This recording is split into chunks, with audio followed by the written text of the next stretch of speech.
Bonjour, nous sommes arrivés à l'épisode numéro 11 de notre analyse de la crise politique en Belgique. Et nous sommes notamment arrivés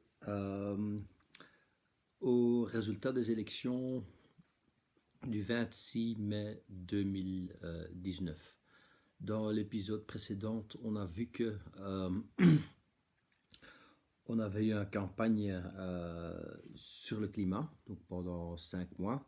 C'était grâce aux jeunes scolaires climatiques qui ont manifesté semaine après semaine que l'agenda et les discussions sont déroulées toutes autour de la thème de changement climatique et de l'écologie.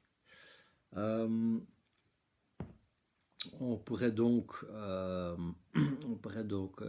présupposer que les gagnants des élections seraient les partis écologistes. Est-ce que ça a été le cas? Oui, en Wallonie, il y a les écolos qui ont à peu près doublé leur voix. Donc, ils sont allés de 9% vers 16% et demi des votes wallons. Par contre,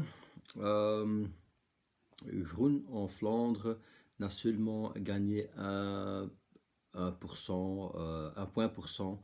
Donc, eux, ils sont allés de 8,5 vers à peu près 10% des voix des Flamands. Donc, il y a quand même déjà une différence dans les deux grandes régions des pays. On laisse à côté pour le moment Bruxelles et la communauté allemande et tout. Donc on compare la Wallonie et la Flandre. Mais la plus grande fête, donc qu'est-ce qui saute à l'œil au 26 décembre, le plus profond après les élections, donc c'est-à-dire que le gouvernement a été carrément puni, a été tabassé par les électeurs. Donc c'était le gouvernement NVA catholique et libéraux. Donc ils ont presque tous perdu entre 20 et 25% de leur électorat. Donc NVA venait de 32%, ils ont descendu à 25%, ce qui était énorme. Il y a également le CDMV, les catholiques au niveau flamand. Ils ont à peu près, ils ont descendu de presque 19% en 2014 vers 14%. Donc aussi entre 20 et 25% de pertes.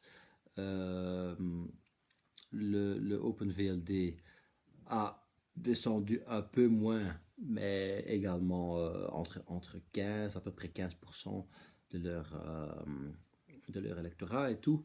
Donc c'était une voie de protestation vraiment, vraiment très, très sévère, très, très marquée. Ceux qui ont gagné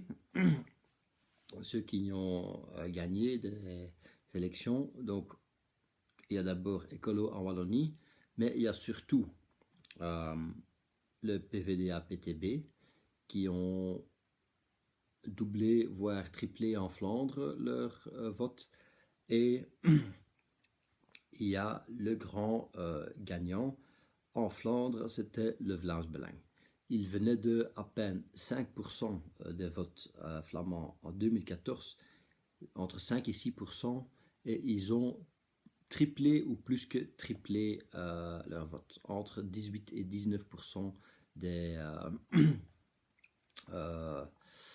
des électeurs ont voté pour le Vlaams Belang, qui remarque une vote contre le régime, une vote qui montre le mécontentement.